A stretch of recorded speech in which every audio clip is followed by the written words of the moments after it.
मित्रों नमस्कार। एक ही क्लासेस में फिर से आपका अभिनंदन। आज केशवानंद भारतीवाद की हम बात करते हैं। एक ही क्लासेस के द्वारा YouTube के माध्यम से आप तक जो भी ये लेक्चर्स हैं, जो भी ये वीडियोस आप तक पहुंचाई जा रही हैं और इनके माध्यम से आप लाभान्वित हो रहे हैं, आप लोग कमेंट्स करते हैं, हमारा उत्साह वर्धन करते हैं, इसके लिए आप सभी का धन्यवाद। केशवानंद भारती में आज हम बात करते हैं, ये एकदम से क्यों प्रासंगिक हो गया है, एकदम से क्यों महत्वपूर्ण हो गया है, परीक्षा की दृष्टि से इसे क्यों पढ़ा जाना चाहिए। केशवानंद भारतीवाद, इसके बारे में आज हम थोड़ी चर्चा कर लेते हैं।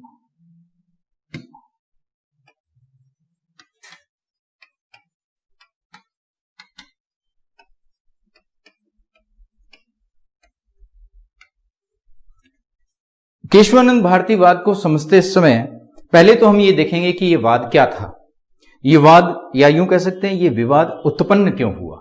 केशवानंद भारती केरल के रहने वाले थे और उस समय में 1963 में 1963 में केरल राज्य की तरफ से एक भूमि सुधार कानून लाया गया। भूमि सुधार कानून जैसा आप जानते हैं 9वीं अनुसूची में रखा जाता है और चूंकि केशवानंद भारतीवाद जो भी 1973 में जो इसका सुप्रीम कोर्ट ने जो इसकी व्याख्या दी थी, उससे पहले तक जो भी भूमि सुधार कानून थे जो 9वीं अनुसूची में रख दिए जाते थे, उस पर सुप्रीम कोर्ट या हमारे देश की कोई भी जो कोर्ट है तो वो अपनी व्याख्या नहीं दे सकती थी, या यूं कह सकते हैं उसको पलट नहीं सकती थी, उसको असंवैधानिक या अमान्य नहीं कर सकती थी। सो केशवानंद भारतीवाद उसी की ही एक देन है। 1963 में, ये हमें ध्यान रखना है, 1963 में केरल भूमि सुधार अधिनियम,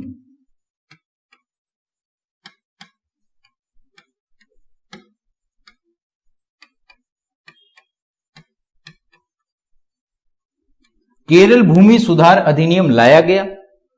उस भूमि सुधार अधिनियम के तहत जिन लोगों को नुकसान हुआ उन लोगों ने एक समूह बनाया और इसके प्रमुख याचिकाकर्ता जो केशवानंद भारती श्री पगदल वरु थे, जिनका हाल ही में देहांत हो गया है और जिसकी वजह से मैंने आपको बताया था कि ये अचानक से एक महत्वपूर्ण प्रश्न बन गया है। सो उन्होंने सुप्रीम कोर्ट में एक याचिका दायर की थी। ये जो याचिका थी, इस याचिका में उन्होंने स्पष्ट रूप से ये कहा कि केरल भूमि सुधार अधिनियम जो केरल राज्य की तरफ से लाया गया है, जिसको वो अनुच्छेद संख्या 25, अनुच्छेद संख्या 26, अनुच्छेद संख्या 31, 3, ये ध्यान में रखने वाली बात है कि अनुच्छेद संख्या 25, अनुच्छेद संख्या 26 और अनुच्छेद संख्या 31 के तहत हमें दिए गए मूल अधिकारों को स्पष्ट रूप से रोकता है, हमारे मूल अधिकारों का हनन करता है। अगर हम बात करें कि इस याचिका में अनुच्छेद 25, 26 और 31 के मूल अधिकारों के हनन का संबंधित या सीधा सा मामला क्या है, अनुच्छेद संख्या 25 में हम जानते हैं कि अनुच्छेद संख्या 25 में दिया गया है कि किसी भी धर्म को अंतःकरण से मानने की स्वतंत्रता दी गई है।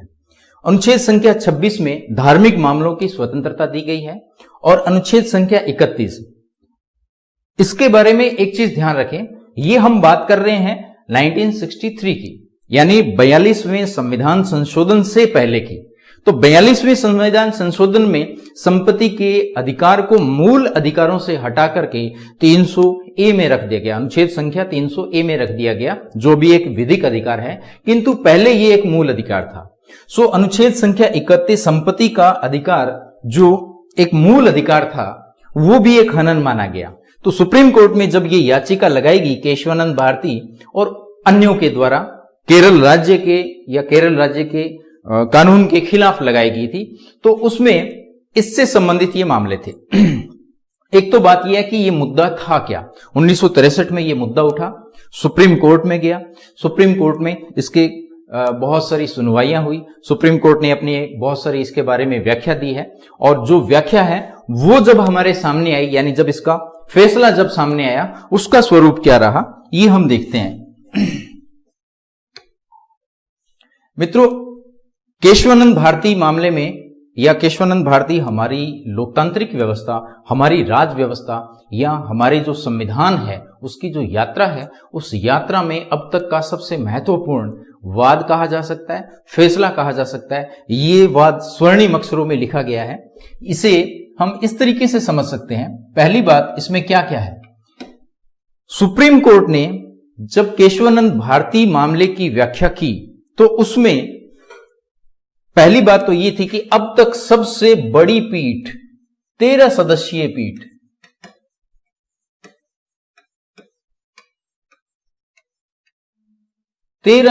पीठ, अब तक की सबसे बड़ी पीठ के रूप में सुप्रीम कोर्ट ने व्याख्या दी थी। ये 13 सदस्यीय पीठ थी और इसने जो भी संविधान की व्याख्या की, देखिए सुप्रीम कोर्ट में बहुत सारी पीठें हैं। जैसे यूं कह सकते हैं कि पहले कम से कम 2 जो न्यायाधीश हैं या सुप्रीम कोर्ट के जो न्यायाधीश हैं उन्हें न्यायमूर्ति या जस्टिस कहा जाता है, क्योंकि उनका वहां होना ही अपने आप में न्याय हो जाता है। तो 2 न्यायमूर्तियों से मिलाकर एक पीठ बनती है। लेकिन कम से कम 3, 5, 7 या ऐसी पीठों से या ऐसे न्यायाधीशों मिलकर के जो कोई पीठ बनती है उन्हें हम नॉर्मली संवैधानिक पीठ कहते हैं, या वो संविधान की व्याख्या करने वाली पीठ हो तो हम उन्हें संवैधानिक पीठ कहते हैं। तो ये एक 13 सदस्यीय संवैधानिक पीठ थी। आप सभी को पहले से ही बहुत अच्छे तरीके से ये पता होगा कि न्यायमूर्ति एस के सीकरी उस समय भारत के CJI chief justice of India हुआ करते थे और उन्होंने इसकी अध्यक्षता की। 13 सदस्यीय पीठ वाली जो पीठ थी उसकी अध्यक्षता एस के सीकरी ने की और उन्होंने व्याख्या दी थी। अब उन्होंने व्याख्या क्या क्या दी या किस किस मामले में व्याख्या दी थी, इसको हम पढ़ते हैं। सबसे पहले तो एक चीज का ध्यान रखें,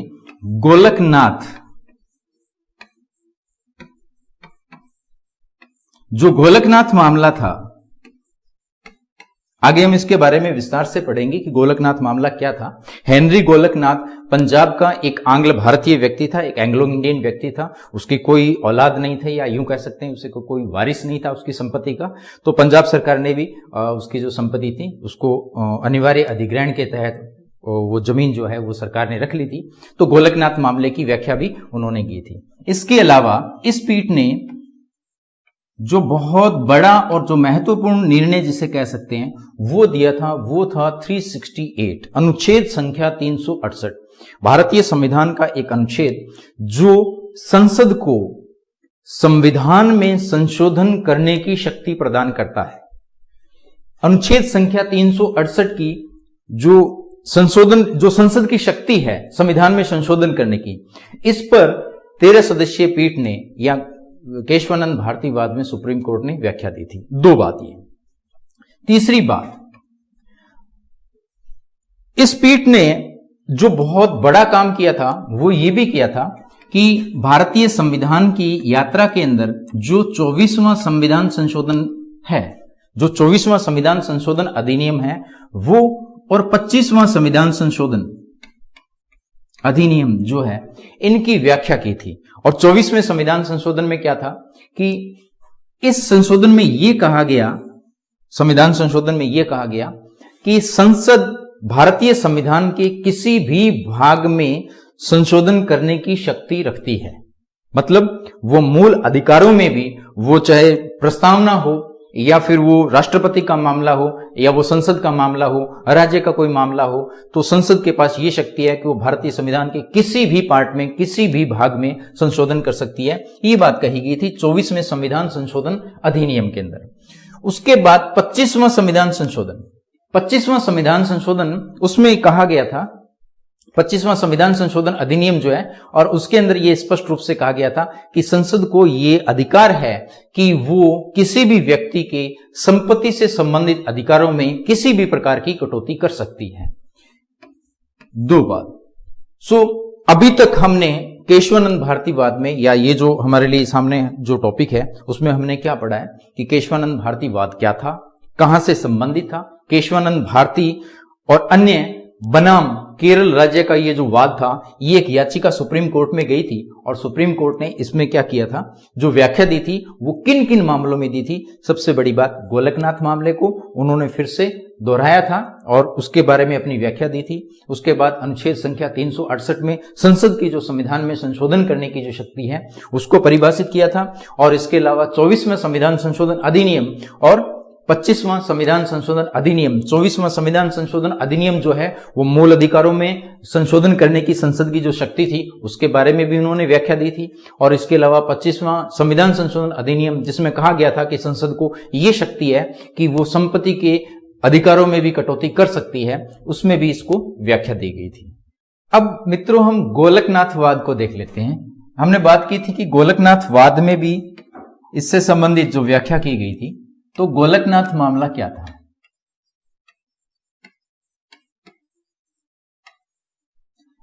हेनरी गोलकनाथ पंजाब का एक एंग्लो इंडियन था। वो अपने पीछे बहुत सारी संपत्ति छोड़ करके मर गया। उसके बाद पंजाब राज्य ने अनिवार्य अधिग्रहण के तहत उसका जो भी प्रॉपर्टी थी, जो भी संपत्ति थी, उसका अधिग्रहण कर लिया। तो ये भी मामला सुप्रीम कोर्ट में गया था और गोलकनाथ मामले में सुप्रीम कोर्ट ने जो व्याख्या दी थी वो इससे क्या क्या थी वो हम थोड़ा सा देख लेते हैं।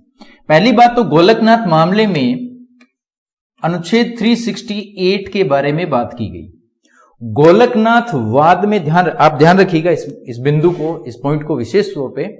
गोलकनाथ मामले में सुप्रीम कोर्ट ने यह बोला था कि संसद की जो विधायी प्रक्रिया है और संसद की जो संशोधन करने की जो प्रक्रिया है, ये जो दोनों है ये कोई अलग अलग नहीं है। यानी संसद जो खुद है वो संशोधन की प्रक्रिया और विधायी प्रक्रिया ये दोनों एक ही रूप है, कहीं भी इसको अलग से विस्तार नहीं दिया गया। इन दोनों को अलग अलग बताया। अनुच्छेद संख्या 368 के मामले में गोलकनाथ में यह व्यवस्था दी थी। यानी सीधी सी बात है कि संसद जिस तरीके से कानून बना सकती है उस तरीके से वो किसी भी पार्ट में क्या है, संशोधन कर सकती है। दूसरी बात, गोलकनाथ मामले में सुप्रीम कोर्ट ने एक व्याख्या यह दी थी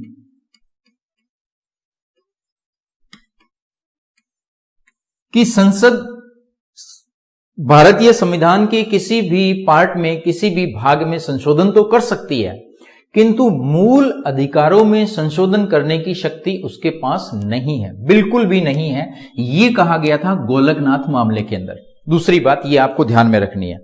तीसरी बात, गोलकनाथ मामले में उन्होंने यह कहा था यदि मूल अधिकारों में आपको संशोधन करना है, मूल अधिकारों में किसी भी प्रकार का हेरफेर करना है, कोई भी परिवर्तन अगर आपको करना है, तो इसके लिए एक नई संविधान सभा की जरूरत होगी।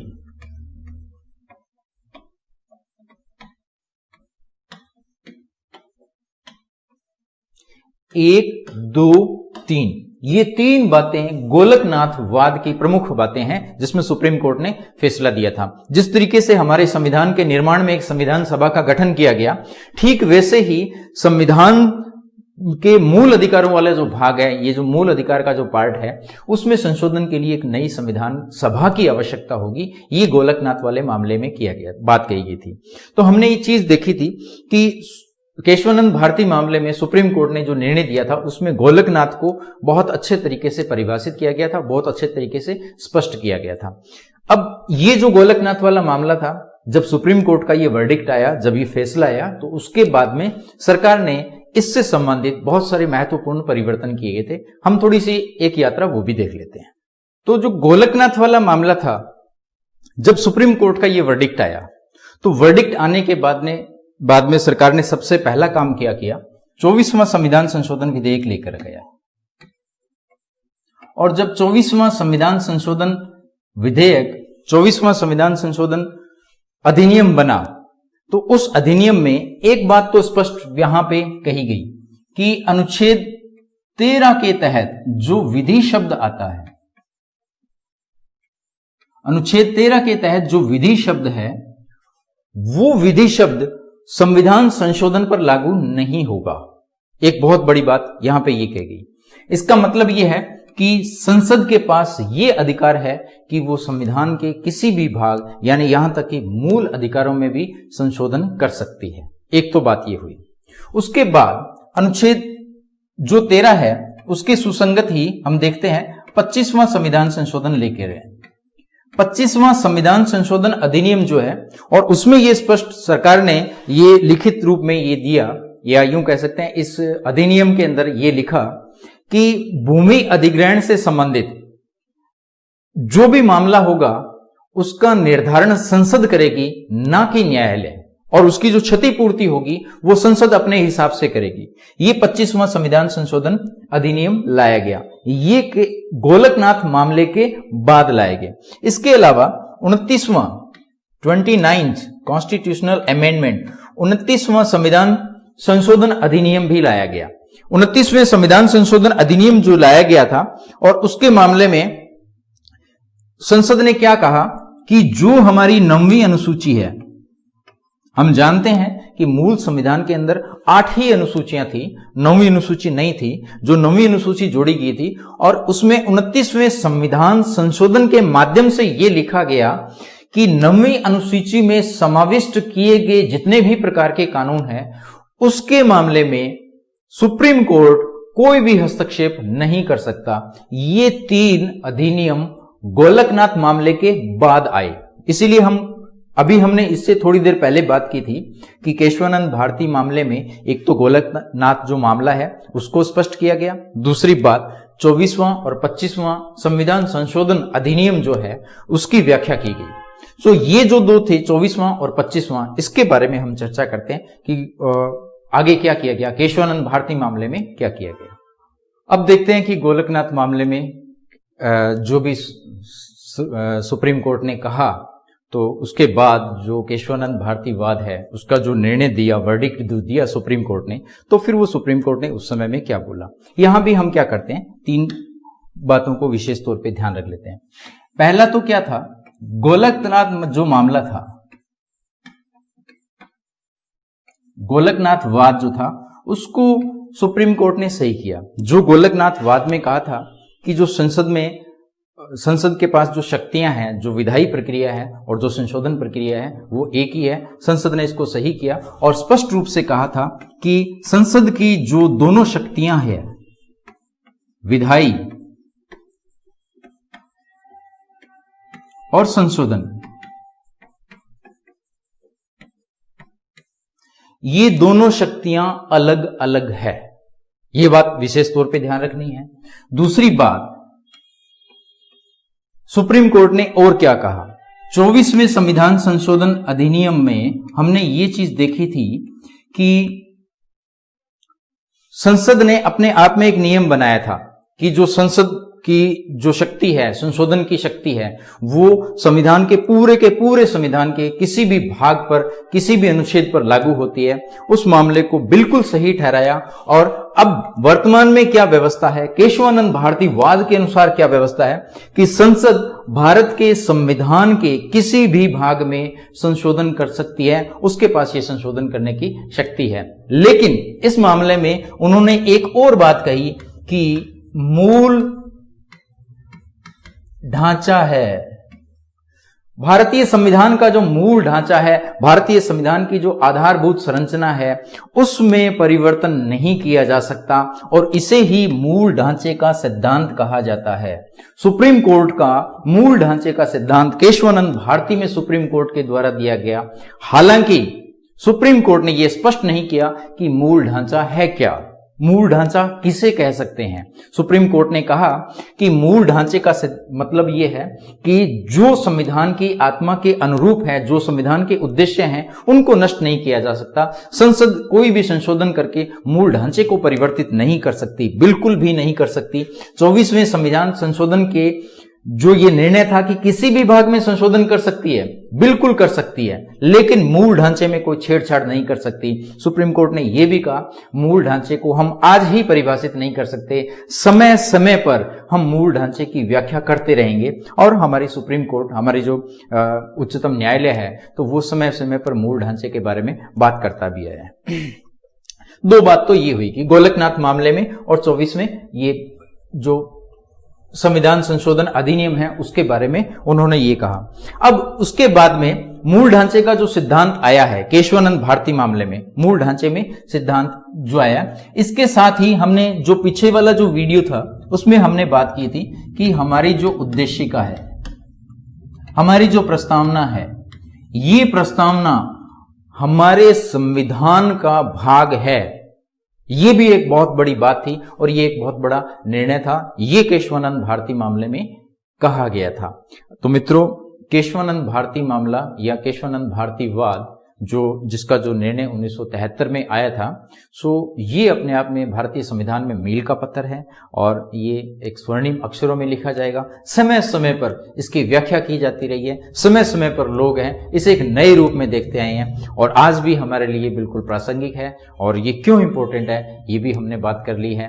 और इसी तरीके से हम जो आपका जो उत्साहवर्धन है हमें लाभान्वित करता रहेगा। हमारे जो भी वीडियोस हैं वो बिल्कुल आपके लिए महत्वपूर्ण होंगे। आपके जो कमेंट्स हैं या आपकी जो रिक्वायरमेंट है तो वो आप कमेंट में जरूर कीजिएगा, हम लोग जरूर इस पे चर्चा करेंगे। धन्यवाद।